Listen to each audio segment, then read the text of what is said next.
महाराष्ट्र में गरमाया वोट जिहाद का मुद्दा। क्या लोकतंत्र पर हो रहा वोट जिहाद का आक्रमण? बीजेपी ने क्यों कहा वोट जिहाद जिन्ना की सोच? क्या महाराष्ट्र में लामबंद हो रहे मुसलमान? 180 से ज्यादा ग्रुप, 200 से अधिक बैठकें, क्या गुपचुप तरीके से हो रहा है प्रचार? उद्धव और कांग्रेस वोट जिहाद पर चुप क्यों? देखिए स्वतंत्र इंडिया न्यूज की यह खास रिपोर्ट। महाराष्ट्र में विधानसभा चुनाव के बीच वोट जिहाद का मुद्दा एक बार फिर गरमाने लगा है। बीजेपी ने इसे वोट जिहाद जिन्ना की सोच और दंगा कराने वाली साजिश करार दिया है। साथ ही वोट जिहाद को लोकतंत्र पर आक्रमण बताया है। वहीं दूसरी ओर उद्धव ठाकरे गुट की शिवसेना ने इसे कुछ भी गलत नहीं बताया।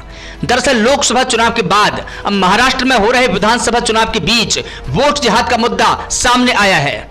लोकसभा चुनाव में बीजेपी ने आरोप लगाया था कि महाराष्ट्र में महायुति के कई उम्मीदवार सिर्फ मुस्लिम बहुल इलाके में एमवीए के उम्मीदवार को एक तरफा वोट पड़ने से हार गए थे।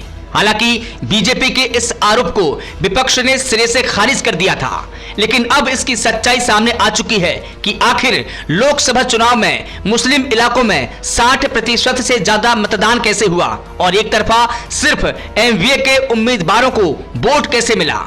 अब वही कोशिश विधानसभा चुनाव में भी दोहराने की हो रही है। दरअसल मराठी मुस्लिम सेवा संघ और महाराष्ट्र डेमोक्रेटिक फोरम नाम की संस्थाओं ने लोकसभा की तरह अब विधानसभा चुनाव में भी 180 से ज्यादा माइनॉरिटी से जुड़ी संस्थाओं का एक समूह बनाया है। इस समूह ने अब तक पूरे महाराष्ट्र में 200 से ज्यादा बैठकें की है। ये सारी बैठक मुस्लिम बहुल इलाके जैसे मुंबई की गोवंडी, मानखुर्द, शिवाजी नगर, भिंडी बाजार, नागपाड़ा, धारावी, अणुशक्ति नगर जैसे प्रमुख इलाकों में हुई है। इसी तरह मुस्लिम डोमिनेटेड इलाके जो कि महाराष्ट्र के अन्य जिलों में है, वहां भी इस तरह की बैठकें हुई है। अभी तक इस समूह के बारे में ज्यादा किसी को ना तो जानकारी थी और ना ही इस समूह और संस्था के पदाधिकारी कभी सामने आए हैं।